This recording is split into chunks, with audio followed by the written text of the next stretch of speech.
Hi guys, welcome to our channel Anand Academy. நம்ம இன்னைக்கு 7th ஸ்டாண்டர்ட்ல term 1ல lesson 2 பார்க்குறோம். அரசியல் கட்சிகள். இந்த அரசியல் கட்சிகள் இந்த lesson எந்த டாப்பிக்கை நம்ம சிலபஸில் கவர் பண்ணுது அப்படின்னா தேர்தல்கள், இந்திய நீதி அமைப்புகள்ன்ற டாப்பிக்கை தான் நம்ம இதில் கவர் பண்ணிக்கிட்டு இருக்கு. நம்ம சேனலில் ஸ்கூல் புக்ஸ் வைஸ் வந்து சிலபஸ் கவர் பண்ணிக்கிட்டு இருக்கோம். இந்தியன் பாலிட்டி டாப்பிக்கில் ஆல்ரெடி 6th ஸ்டாண்டர்ட் ஃபுல்லாகவே நம்ம வீடியோஸ் அப்லோட் பண்ணியிருக்கோம். பார்க்காதவங்க பார்த்துக்கோங்க. அதுக்கப்புறம் 7th ஸ்டாண்டர்ட்லேயுமே நம்ம லெசன் 1 கம்ப்ளீட் பண்ணி அந்த வீடியோவும் போட்டிருக்கோம். அதுக்கு நெக்ஸ்ட்டு இப்போ லெசன் 2 பார்க்குறோம். இந்த மாதிரி வீடியோஸ் பார்க்கறதுக்கு நம்ம சேனலை மறக்காமல் சப்ஸ்கிரைப் பண்ணிடுங்க. இந்த வீடியோஸ் குரூப் எக்ஸாம் படிக்கிற எல்லாருக்குமே யூஸ்ஃபுல்லாக இருக்கும். இந்த 2026ல் கம்பல்சரி கவர்மெண்ட் எக்ஸாம் போகணுன்றவங்க நம்ம சேனலை சப்ஸ்கிரைப் பண்ணிக்கோங்க. இப்போ வாங்க லெசனுக்குள்ளே போகலாம். இப்போ லெசன் 2 அரசியல் கட்சிகள். நம்ம ஆல்ரெடி லெசன் 1 சமத்துவம் பார்த்துருப்போம். இப்போ அதை தொடர்ந்து இப்போ அரசியல் கட்சிகள் கொடுத்துருக்காங்க. இப்போ அரசியல் கட்சிகள் என்ன அப்படின்னு நம்ம பார்த்தோம் அப்படின்னா ஒருத்தரோட தனி மனிதரோட தன்னார்வத்தோட ஏற்பட்ட ஒரு அமைப்பு தான் வந்து அரசியல் கட்சிகள்னு சொல்கிறாங்க. அதாவது என்னென்னா அந்த அவங்களுக்குன்னு சில கொள்கைகள், கருத்தியல் அதிகாரங்களை வச்சுட்டு அவங்க என்ன பண்ணுவாங்க அப்படின்னா ஒரு தனி அமைப்பை வந்து ஏற்படுத்துவாங்க. அதை வந்து நம்ம என்னன்னு சொல்கிறோம் அப்படின்னா அரசியல் கட்சிகள்னு சொல்கிறோம். இந்த அரசியல் கட்சிகள் வந்து என்ன பண்ணுவாங்க அப்படின்னா மக்களில் தேர்தல் மூலியமாக வெற்றி பெற்று அவங்களோட கொள்கையில் வந்து என்ன பண்ணுவாங்க நடைமுறைப்படுத்துவாங்க. அதுக்கப்புறம் ஒவ்வொருத்தரும் ஒவ்வொரு கொள்கையை வச்சுருப்பாங்க. அந்த கொள்கையை நம்ம நடைமுறைப்படுத்தி அது வந்து மக்களுக்கு நலன், மக்களோட நலனுக்காண்டி அவங்க என்ன பண்ணுவாங்க அப்படின்னா அந்த அமைப்பு வந்து செயல்படும். இப்போது இந்தியாவில் வந்து ஃபர்ஸ்ட் எப்போ மக்களாட்சி நாடாச்சு அப்படின்னா 1950ல் தான் மக்களாட்சி நாடாச்சு. இந்த கட்சி முறையை என்ன சொல்கிறாங்க அப்படின்னா நவீன கால தோன்றல் அப்படின்னு சொல்கிறாங்க. அப்புறம் அரசியல் கட்சிகள் தன்னார்வத்தோடு ஏற்பட்ட தனி மனிதர்களின் அமைப்பு ஆகும். ஏன்னா இந்த கட்சிகள் வந்து தனி மனிதரோட அமைப்பு தான். அவங்களோட தன்னார்வத்தோட அவங்க வந்து மக்களுக்கு நல்லது பண்ணணும்னு நினச்சி அந்த மனிதர்கள் வந்து சில கொள்கைகள் கோட்பாடுகள்லாம் வச்சு ஒரு அமைப்பை உருவாக்குவாங்க. இந்த அமைப்பில் சில அடிப்படை அங்கங்கள்லாம் கண்டிப்பாக இருக்கணும். அப்படி இருந்தால் தான் அது வந்து ஒரு அரசியல் கட்சி அப்படின்னு சொல்லுவாங்க. அதில் மெயினாக வந்து என்ன இருக்கணும் அப்படின்னா தலைவர் இருக்கணும், அடுத்து செயல் உறுப்பினர்கள் இருக்கணும், அடுத்து தொண்டர்கள் இருக்கணும். இந்த மூன்றுமே வந்துட்டு ஒரு அரசியல் கட்சியோட அடிப்படை அங்கங்கள் அப்படின்னு சொல்றாங்க.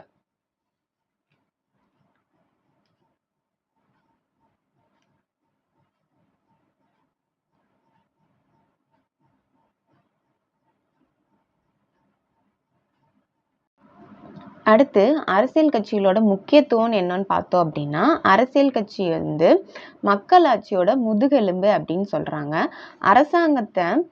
அரசாங்கத்துல இது ஒரு பகுதியா இல்லாம அரசாங்கத்தையே அமைக்கக்கூடிய ஒரு முக்கிய காரணிகள்லாம் வந்து இந்த அரசியல் கட்சிகள் வந்து செயல்படுது. அதே மாதிரி இந்த அரசியல் கட்சிகள் வந்து பொது கருத்துக்களை உருவாக்குது. இதுதான் அரசியல் கட்சிகளோட முக்கியத்துவம் நீங்க சொல்றாங்க. அடுத்து ஒரு கட்சி வந்து எப்படி அங்கீகரிக்கப்படுது அப்படின்னா 5 ஆண்டுகள் வந்து அது அரசியல் செயல்பாடுகள்ல ஈடுபட்டிருக்கணும். அப்பனா அதை வந்து ஒரு கட்சின்னு அங்கீகரிப்பாங்க.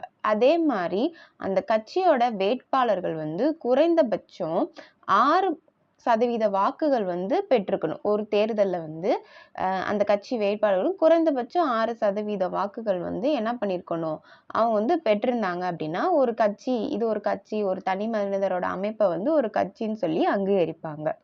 அடுத்து இதோட பண்புகள் என்ன அப்படின்னு பார்த்தோம் அப்படின்னா பொதுவான குறிக்கோள்கள் இருக்கும், கோட்பாடுகள் வச்சிருப்பாங்க.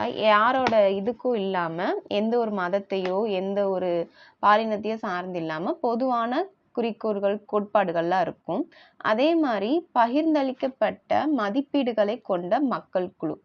அதாவது எல்லாருக்கும் எல்லா உரிமையும் பகிர்ந்தளிச்சு அவங்களுக்கான மதிப்பீடுகளை வச்சு அந்த ஒரு குழு வந்து உருவாக்கியிருக்கும்.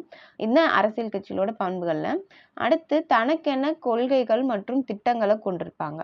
மறுபடியும் அதே தான், அவங்களுக்குன்னு சில கொள்கைகள் இருக்கும், அவங்களுக்குன்னு சில திட்டங்கள் வகுத்து என்ன பண்ணுவாங்க அந்த அமைப்பை வந்து வழி நடத்துவாங்க. அதே மாதிரி அரசியல் அமைப்பின் வழியாக மட்டுமே அதிகாரத்தை கைப்பற்ற முயற்சிக்கும். அதாவது அரசியல் அமைப்புனா தேர்தல் மூலியமா என்ன பண்ணுவாங்க அப்படின்னா அதிகாரத்தை வந்து கைப்பற்றுவாங்க. அதே மாதிரி தேசிய மற்றும் தேசிய நலன்களை வந்து இவங்க மேம்படுத்த முயற்சிப்பாங்க. நாட்டோட வளர்ச்சி திட்டங்களை இவங்க எப்படி மேம்படுத்துறதுன்னு அவங்க வந்து முயற்சி பண்ணி குழுவாக அமைச்சு நம்மளுக்கு முயற்சி பண்ணுவாங்க. அடுத்து தேர்தல் அறிக்கை அப்படின்னு சொல்கிறாங்க. இது ஒரு பாக்ஸ் கண்டென்ட்டு. தேர்தல் அறிக்கைன்னா வேற ஒன்றும் இல்லை, தேர்தலுக்கு முன்பான ஒரு பிரச்சாரம் பண்ணுவாங்க இல்லையா, பிரச்சாரம் பண்ணும்போது அவங்களுக்கு அந்த குழுக்குன்னு சில திட்டங்கள் வச்சிருப்பாங்க இல்லையா, மக்களோட நலனுக்காண்டி இந்த திட்டங்கள் பண்ணணும் அப்படின்னு சொல்லி வச்சிருப்பாங்க. அவங்களுக்குன்னு சில கொள்கைகள் வச்சிருப்பாங்க. எங்க கட்சி இந்த கொள்கையை தான் பின்பற்றும் அப்படின்னு சொல்லிட்டு நிறைய கொள்கைகள்லாம் வச்சிருப்பாங்க. அந்த கொள்கையெல்லாம் என்ன பண்ணுவாங்க அப்படின்னா, கொள்கைகளையும் திட்டங்களையும் தேர்தலுக்கு முன்னாடி வந்து சொல்லுவாங்க. இப்போ நீங்க இந்த பார்த்துட்டே இருந்தாலும் தெரியும், இப்போ 2026 எலெக்ஷன் வந்து பயங்கரமாக போய்கிட்டு இருக்கு. ஒவ்வொரு கட்சியும் வந்து என்ன சொல்லிக்கிட்டு இருக்காங்க, ஒவ்வொருத்தவங்களோட கருத்துக்களை சொல்றாங்க, அவங்களோட கொள்கைகளை சொல்றாங்க, அவங்களோட திட்டங்கள், மக்கள் நல திட்டங்களை சொல்லிக்கிட்டு இருக்காங்க. அதனால அதுதான் அந்த இப்போ சொல்லிக்கிட்டு இருக்கிறதான் தேர்தல் அறிக்கை அப்படின்னு சொல்றாங்க. வேட்பாளர்கள் வந்து தேர்தலுக்கு முன்பான ஒரு பரப்புரைனா பிரச்சாரம் பண்றதுல மேற்கொள்ளப்படும் திட்டங்கள், கொள்கைகளையும் வேட்பாளர்கள் வந்து அறிவிப்பாங்க. இதைத்தான் வந்துட்டு நம்மளுக்கு என்ன சொல்றாங்கன்னா தேர்தல் அறிக்கை அப்படின்னு சொல்றாங்க.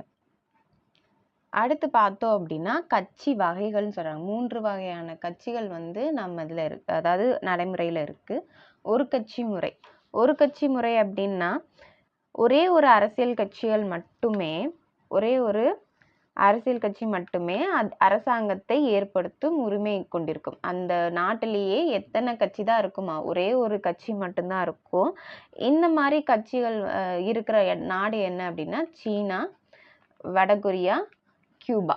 இந்த 3 நாட்டிலையுமே வந்து இந்த மாதிரி நாட்டில் இருக்க இந்த நாட்டிலலாம் எத்தனை கட்சி தான் இருக்கு, ஒரே ஒரு கட்சி தான் சொன்னா அது ஒரு கட்சி முறை அப்படின்னு சொல்றாங்க.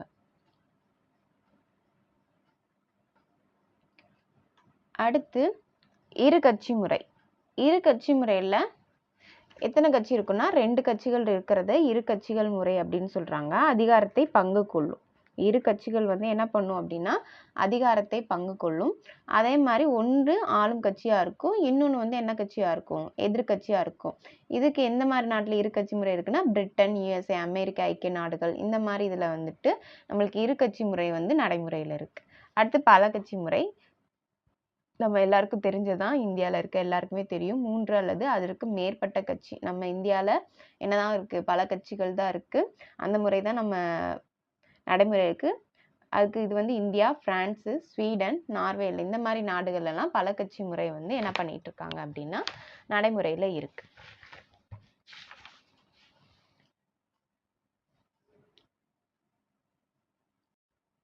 அடுத்து இந்தியாவில் அரசியல் கட்சி முறை வந்து எப்படி இருக்குன்னு பார்த்தோம் அப்படின்னா 19ஆம் நூற்றாண்டு பிற்பகுதியெல்லாம் தான் நம்ம இந்தியாவில் அரசியல் கட்சி முறை வந்து தோன்றியிருக்கும். அதே மாதிரி இது 3 படிநிலைகளாக இருக்கும். அதில் தேசிய கட்சிகள்னு சொல்லுவாங்க, அடுத்து மாநில கட்சிகள், அடுத்து பதிவு செய்யப்பட்ட அங்கீகரிக்கப்படாத சுயேட்சை கட்சிகள். அதாவது தேசிய கட்சிகள் அப்படின்னா ஒரு மாநிலத்தில் மட்டும் இருக்காது, ஒரு 4-5 மாநிலத்தில் என்ன பண்ணியிருப்பாங்க அப்படின்னா அவங்க வந்து அந்த கட்சிகள் இருக்கும். மாநில கட்சிகள்னா ஒரே மாநிலத்துக்குள்ள மட்டும் இருக்கும். இப்போ பார்த்தோம்னா தமிழ்நாட்டுக்குள்ள மட்டும் இருக்கிற கட்சிகள் வந்துட்டு மாநில கட்சிகள்னு சொல்லுவோம். இப்போ தமிழ்நாட்டு மட்டும் இல்லாமல் அதர் ஸ்டேட்ஸ்லேயும் மேற்கு வங்கம் இந்த மாதிரி இருக்க ஸ்டேட்ஸ்லலாம் என்ன அங்கேயும் சேர்த்து போட்டியிடுற கட்சிகளை வந்து தேசிய கட்சிகள் அப்படின்னு சொல்லுவாங்க. அதே மாதிரி பதிவு செய்யப்பட்ட அங்கீகரிக்கப்படாத, நல்லா பார்க்கணும், பதிவு செய்யப்பட்ட அங்கீகரிக்கப்படாத கட்சிகள் அப்படின்னா சுயேட்சை கட்சிகள். அதாவது சுயேட்சையா இருப்பாங்க, அவங்களுக்குன்னு எந்த கட்சியும் கிடையாது, எந்த இதுவும் இருக்காது. அந்த ஒரே ஒரு நபர் மட்டும் இருக்கிற கட்சி வந்து சுயேட்சை கட்சிகள் அப்படின்னு சொல்லுவாங்க. மாதிரி ஒவ்வொரு கட்சியும் கம்பல்சரி என்ன பண்ணியிருக்கணும் அப்படின்னா இந்திய தேர்தல் ஆணையத்தில் வந்து என்ன பண்ணியிருக்கணும், பதிவு செஞ்சிருக்கணும் அப்படின்னு சொல்றாங்க. அடுத்து தேர்தல் ஆணையம். இது வந்து ஒரு பாக்ஸ் கண்டென்ட்டு. இது வந்து கொஸ்டின்லேயும் வரும். சட்டப்பூர்வ அமைப்பு. தேர்தல் ஆணையம் வந்து எப்படி இருக்கும்னா அது ஒரு சட்டப்பூர்வ அமைப்பு. தேர்தலை நடத்துவதற்கு அதிகாரம் கொண்ட சுதந்திரமான சட்டப்படியான அமைப்பு. இது வந்து மெயின். இதில் சுதந்திரமான சட்டப்படியான அமைப்பு அப்படின்றது தேர்தல் ஆணையம். இதோட தலைமையிடம் எங்க இருக்கு அப்படின்னா புதுடெல்லியில இருக்கு. இப்போ அரசியல் கட்சிகளோட செயல்பாடுகள்லாம் என்னென்னு பார்த்தோம் அப்படின்னா, நேர்மையான எதிர்ப்பு இருக்கும், தேர்ந்தெடுக்கப்பட்ட அலுவலகத்தில் தனி நபரை வந்து பரிந்துரைக்கிறது, ஏற்பாடு செய்கிறது, அரசியல் பிரச்சாரம் பேரணிலாம் ஏற்பாடு செய்கிறது, ஊக்குவிப்பாங்க, மக்களோட நலனுக்காண்டி திட்டங்களையும் கொள்கைகளையும் முன்வைக்கிறது. அதே மாதிரி ஒருங்கிணைத்தல், சமுதாயத்தையும் அரசையும் வந்து என்ன பண்ணுவாங்கன்னா இணைச்சு ஒருங்கிணைக்கிறது, ஆட்சி அமைத்தல், இதெல்லாம் பண்ணி என்ன பண்ணுவாங்க அப்படின்னா அரசாங்கத்தை வந்து உருவாக்குறது தான் வந்து ஒரு அரசியல் கட்சிகளோட செயல்பாடுகளாக நம்ம இந்த இதில் பார்க்குறோம். இதை வந்து நோட் பண்ணிக்கோங்க. இப்போ அடுத்து நம்ம பார்த்தோம் அப்படின்னா, ஒரு அரசியல் கட்சியை வந்து தோற்றுவிப்பது எப்படி அப்படின்னா, இந்திய தேர்தல் ஆணையத்தில் வந்து கண்டிப்பாக பதிவு செஞ்சுருக்கணும். குறைந்தபட்சம் ஒரு 100 உறுப்பினர்கள் வந்து என்ன பண்ணணும் அப்படின்னா, அவங்கள வந்து வாக்காளர் அட்டையை வந்து கொண்டு இருக்கணும் அவங்கள்ட்ட. அதே மாதிரி கட்சி அமைப்பு குறித்த ஆவணத்தையும் வந்து அவங்கள்ட்ட என்ன பண்ணியிருக்கணும் அப்படின்னா இருக்கணும் அப்படின்னு சொல்லிட்டு, ஒரு கட்சியை வந்து தோற்றுவிப்பது எப்படி அப்படின்னு சொல்லிட்டு இந்த இதில் சொல்லியிருக்காங்க. அடுத்து தேசிய கட்சிகள், மாநில கட்சிகள், சுயேட்சை கட்சிகள்லாம் எப்படி அங்கீகரிக்கப்பட நிபந்தனைகள் வந்து இங்கே சொல்லியிருக்காங்க.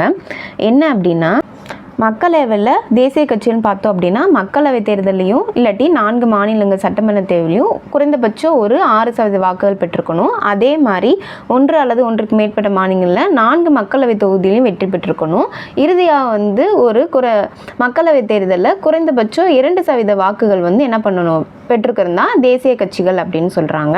அடுத்து பிராந்திய இல்லாட்டி மாநில கட்சிகள்னு சொன்னோம் அப்படின்னா, சட்டப்பேரவை தேர்தலில் வந்துட்டு குறைந்தபட்சம் 6% வாக்குகள் பெற்றிருக்கணும். ஒவ்வொரு 25 தொகுதியிலையும் என்ன பண்ணியிருக்கணும், குறைந்தபட்சம் 2 தொகுதி இல்லைனாலும் என்ன பண்ணியிருக்கணும், வெற்றி பெற்றிருக்கணும். அடுத்து சட்டப்பேரவையில் மொத்தம் 90 தொகுதியில் வந்து மொத்தம் 3% தொகுதியில் வந்து வெற்றி பெற்றிருக்கணும். இதெல்லாம் இந்த நிபந்தனைகள்லாம் இருந்துச்சுன்னா அது பிராந்திய இல்லாட்டி மாநில கட்சின்னு சொல்கிறாங்க. சுயேட்சை வேட்பாளர் அப்படின்னு பார்த்தோம் அப்படின்னா, சுயேட்சை வேட்பாளர் வந்து எந்த கட்சியிலும் சேராமல் தானாக வந்து ஒரு மக்களவை மாநில சட்டமன்ற தேர்தலில் போட்டியிடும் நபர் தான் வந்து சுயேட்சை வேட்பாளர் அப்படின்னு சொல்கிறாங்க.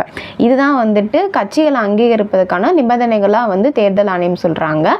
இது ஒவ்வொரு கட்சிக்கும் மாறும். தேசிய கட்சிகளுக்கும் பிராந்திய மாநில கட்சிகளுக்கும் சுயேட்சை வேட்பாளருக்கும் ஒவ்வொன்றுக்கும் தனியாக கொடுத்துருக்காங்க. இந்த நிபந்தனை வந்து கண்டிப்பாக படிச்சுக்கோங்க, இது ரொம்ப இம்பார்ட்டண்ட். அடுத்து அங்கீகரிக்கப்பட்ட கட்சிகள். அங்கீகரிக்கப்பட்ட கட்சிகள் அப்படின்னா, இப்போ சொன்னோம் இல்லையா, இந்த நிபந்தனைகள் எல்லாத்தையுமே என்ன பண்ணியிருக்கணும் அப்படின்னா பூர்த்தி செய்த கட்சிகள் தான் அங்கீகரிக்கப்பட்ட கட்சிகள். அடுத்து தேர்தல் ஆணையத்தால் சின்னம் ஒதுக்கப்படும். இந்த அங்கீகரிக்கப்பட்ட கட்சிகளுக்கு வந்து தேர்தல் ஆணையத்துல என்ன பண்ணுவாங்க, இது வந்து சின்னம் வந்து ஒதுக்கிட்டு அந்த சின்னத்துல தான் அந்த கட்சிகள் வந்து போட்டியிடும். அதே மாதிரி அங்கீகரிக்கப்படாத அரசியல் கட்சி தாங்கள் விரும்பும் சின்னத்துல வந்து தேர்தலில் வந்து போட்டியிட முடியாது. இப்போ அங்கீகரிக்கப்பட்ட கட்சின்னா நம்ம அங்கே போய் பதிவு செஞ்சுருக்கணும், தேர்தல் ஆணையத்தில் வந்து பதிவு செஞ்சு அப்புறம் அவங்க சின்னம் வழங்கி அந்த சின்னத்தில் என்ன பண்ணுவாங்க அப்படின்னா ஓட்டு போடுவாங்க. ஆனால் இந்த அங்கீகரிக்கப்படாத அரசியல் கட்சி வந்து தாம் விரும்பும் சின்னத்தில் வந்து போட்டியிட முடியாது. அவங்க வந்து அரசியல் தேர்தல் குழு போல் பேனலில் உள்ள ஏதோ ஒரு சின்னத்தில் தான் என்ன பண்ண முடியும் அப்படின்னா அவங்க வந்து போட்டி போட முடியும். அவங்க வந்து செலக்ட் பண்ணி கொடுப்பாங்க. இதுக்குள்ள ஒரு அவங்க வச்சிருப்பாங்க, அந்த சின்னத்தில் தான் மட்டும்தான் என்ன பண்ண முடியும், போட்டி போட முடியும்.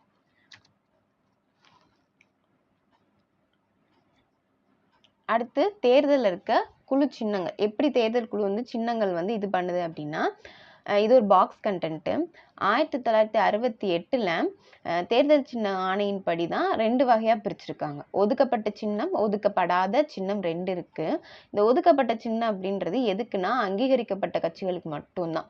இப்போ இந்த சின்னம் இப்போ ஒரு கட்சிக்கு வந்து ஒரு சின்னம் கொடுத்துட்டாங்க அப்படின்னா அடுத்து அந்த சின்னத்தை வந்து வேற எந்த கட்சிக்குமே என்ன பண்ண மாட்டாங்க, கொடுக்க மாட்டாங்க. அதே மாதிரி ஒதுக்கப்படாத சின்னம் அப்படின்னா அங்கீகரிக்கப்படாத கட்சிகளுக்கு வந்து கொடுப்பாங்க. இது வந்து இந்த சுயேட்சையா நிற்கிறாங்கல்ல அந்த மாதிரி இருக்கவங்களுக்கு, இல்லை அங்கீகரிக்கப்படாத கட்சிகள் இருக்கும் இல்லையா அவங்களுக்கு வந்து அந்த சின்னத்தை கொடுப்பாங்க. அதை வந்து மற்ற கட்சிகள் வந்து அடுத்து யூஸ் பண்ணிக்கலாம். ஆனால் இந்த ஒதுக்கப்பட்ட சின்னன்றதை வந்து வேற எந்த கட்சிக்குமே என்ன பண்ண முடியாது, யூஸ் பண்ண முடியாது. அடுத்து வந்து பெரும்பான்மை கட்சி. பெரும்பான்மை கட்சினா வேற ஒன்றும் இல்லை, தேர்தலில் வந்து போட்டி போடுவாங்க இல்லையா, நிறைய கட்சிகள் போட்டி போடுவாங்க. அப்படி போட்டி போடும்போது ஒரு கட்சியின் வேட்பாளர் வந்து மற்ற கட்சிகளை விட என்ன பண்ணிடுவாருன்னா அதிக எண்ணிக்கையில் வந்து ஓட்டுகள் வாங்கிடுவார். இப்போ ஒரு 3 கட்சி 4 கட்சி போட்டி போடுதுன்னா அதில் ஒரு கட்சி வந்து மித்த எல்லா கட்சியோட என்ன ஆயிரும் அப்படின்னா வாக்குகள் வந்து அதிகமாக பெற்றாங்க அப்படின்னா அந்த கட்சி வந்து பெரும்பான்மை கட்சி அப்படின்னு சொல்லுவாங்க. இந்த கட்சி தான் வந்து அரசாங்கத்தை அமைச்சு ஆட்சி நடத்தும். அவங்க நாட்டுக்கான சட்டம் இயற்றுறதுல முக்கிய பங்கு வகிப்பாங்க. இதுதான் வந்து பெரும்பான்மை கட்சி. அடுத்து சிறிய கட்சினா வேற ஒன்றும் இல்லை, தேர்ந்தெடுக்கப்பட்ட வேட்பாளர்களின் எண்ணிக்கை வந்து எப்படி இருக்கும், கம்மியா இருக்கும். அங்க வேட்பாளர்கள் எண்ணிக்கை கம்மியா இருக்கிறத வந்து சிறிய கட்சின்னு சொல்றாங்க. அடுத்து வந்து எதிர்க்கட்சி அப்படி பார்த்தோம்னா பெரும்பான்மை கட்சிக்கு இரண்டாவதாக அதிக எண்ணிக்கையில வந்து உறுப்பினர்கள் கொண்டிருப்பாங்க. என்னன்னா இப்போ அவங்க ஃபர்ஸ்ட் இருந்தாங்க அப்படின்னா ஒரு கட்சி ஜெயிச்சிருச்சுன்னா அதுக்கு அடுத்து இருப்பாங்க இல்லையா, அந்த கட்சியை வந்து என்னன்னு சொல்லுவாங்கன்னா எதிர்க்கட்சி சொல்லுவாங்க. இந்த எதிர்க்கட்சியோட தலைவர் வந்து கேபினட் அமைச்சர் அப்படின்னு சொல்லுவாங்க. இவங்க வந்து என்ன பண்ணுவாங்க அப்படின்னா நம்மள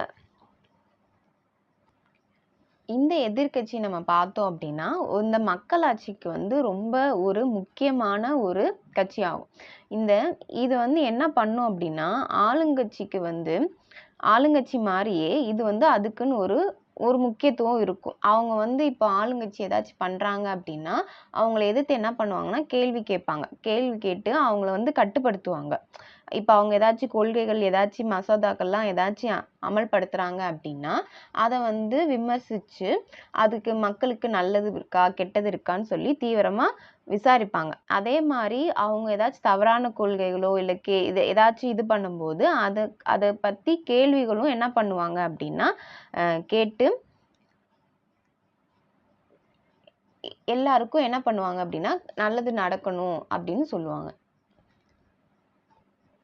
அப்போ இந்த எதிர்க்கட்சி வந்து ஆளுங்கட்சிக்கு நிகரா ஒரு முக்கியத்துவம் வந்து இந்த எதிர்க்கட்சிக்கும் இருக்கும்.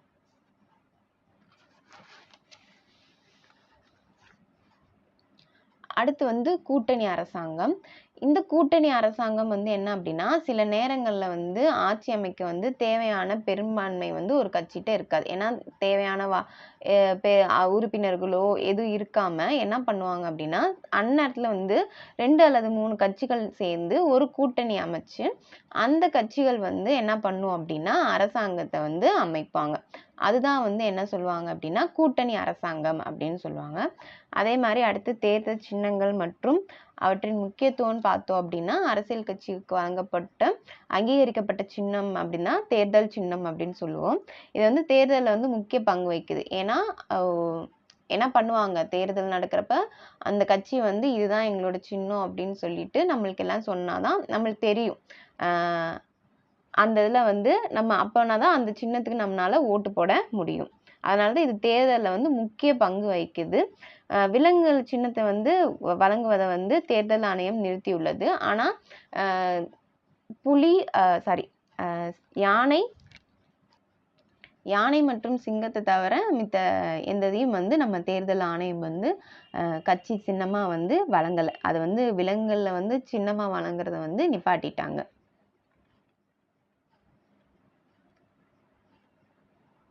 இப்போ அதே மாதிரி தேசிய அளவிலான கட்சிக்கெலாம் இப்போ சின்னம் வந்து நாடு முழுவதும் எப்படி தான் இருக்கும் அப்படின்னா ஒன்றா தான் இருக்கும். அதே மாதிரி வந்து ஏன்னா அவங்க நாடு முழுவதும் அந்த ஒரே சின்னத்தில் தான் என்ன பண்ணுவாங்க அப்படின்னா போட்டி போடுவாங்க. அதே மாதிரி அந்த சின்னம் வந்து அந்த தேசிய கட்சிக்கு ஒதுக்கப்பட்ட சின்னம் வந்து மித்த எந்த கட்சிக்கும் என்ன பண்ண மாட்டாங்க ஒதுக்க மாட்டாங்க. அடுத்து இப்போ தேசிய கட்சிக்கு அந்த மாதிரி மாநில கட்சிக்கும் அதே மாதிரி தான். அந்த மாநிலத்தில் அவங்க வந்து அந்த குறிப்பிட்ட சின்னத்தில் மட்டும்தான் போட்டி போட முடியும். மித்த எந்த கட்சியும் அந்த சின்னத்தில் என்ன பண்ண மாட்டாங்க போட்டி போட மாட்டாங்க. ஆனால் இப்போ ஒரு மாநிலத்தில் ஒரு கட்சிக்கு ஒரு சின்னம் கொடுத்துருக்காங்க அப்படின்னா வேறு மாநிலத்தில் வேறு கட்சிக்கு அந்த சின்னம் கொடுக்கலாம். அது வந்து நடைமுறையில் இருக்கு. ஆனால் ஒரே மாநிலத்துக்குள்ள ஒரே சின்னம் வந்து 2 கட்சிகளுக்கு வந்து என்ன பண்ண மாட்டாங்க கொடுக்க மாட்டாங்க. இதுக்கு உதாரணமா என்ன சொல்லலாம் அப்படின்னா மகாராஷ்டிராலையும்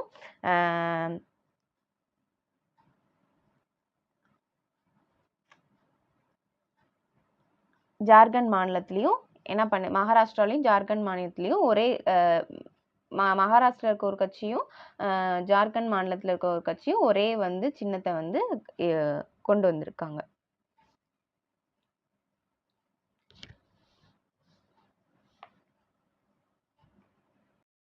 இப்போது தேசிய கட்சிக்கும் மாநில கட்சிக்கும் வித்தியாசத்தை பார்த்தோம் அப்படின்னா, தேசிய கட்சி வந்து இந்தியா முழுவதும் என்ன பண்ணும் அப்படின்னா போட்டி போடுவாங்க. அதே மாதிரி குறைந்தபட்சம் 4 மாநிலங்கள்னாலும் வலிமையுடையதாக இருக்கணும். அதே மாதிரி தனக்குன்னு வந்து என்ன இருக்கும், ஒரு பிரத்யேக வந்து சின்னத்தை கொண்டு இருப்பாங்க. இது மாநிலம் மற்றும் தேசிய பிரச்சனைகளை வந்து என்ன பண்ணும் அப்படின்னா தீர்த்து வைக்கிறது தான் தேசிய கட்சி. இதே இது மாநில கட்சின்னு பார்த்தோம் அப்படின்னா, மாநிலத்துக்குள்ள நடைபெற பல்வேறு தேர்தல்களையும் போட்டி போடுவாங்க. அதே மாதிரி 1 அல்லது 2 மாநிலங்களும் வலிமையுடையதாக இருக்கும். அதே மாதிரி இதுக்கு ஒரு அங்கீகரிக்கப்பட்ட சின்னம் இருக்கும். ஆனால் இந்த இருக்க சின்னத்தை வேறு மாநிலத்தினர்களும் என்ன பண்ணலாம், அவங்களும் யூஸ் பண்ணலாம். அதே மாதிரி இது வந்து பிராந்திய நலனை வந்து என்ன பண்ணும் அப்படின்னா வலியுறுத்துறதான் இந்த பிராந்திய கட்சி அப்படின்னு சொல்கிறோம்.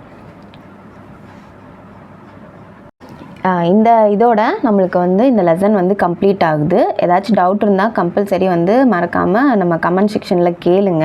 அதே மாதிரி நம்ம முன்னாடி போட்ட வீடியோஸையும் பாருங்கள். பார்த்து அது எல்லாருக்குமே ரொம்ப யூஸ்ஃபுல்லாக இருக்கும். வீடியோ வந்து பிடிச்சிருந்துச்சுன்னா லைக் பண்ணிடுங்க. அதே மாதிரி நம்ம சேனலில் வந்து கரண்ட் அஃபேர்ஸும் போட்டுட்ருக்கோம், அந்த இதுவும் நீங்கள் பாருங்கள். இந்த மாதிரி வீடியோஸ்லாம் நம்ம பார்க்குறதுக்கு மறக்காமல் சேனலை வந்து என்ன பண்ணிடுங்க அப்படின்னா சப்ஸ்கிரைப் பண்ணிவிட்டு பார்த்தீங்கன்னா பெல் ஐக்கானையும் ப்ரெஸ் பண்ணிடுங்க. அப்படின்னா தான் நோட்டிஃபிகேஷன் வந்து உங்களுக்கு கரெக்டாக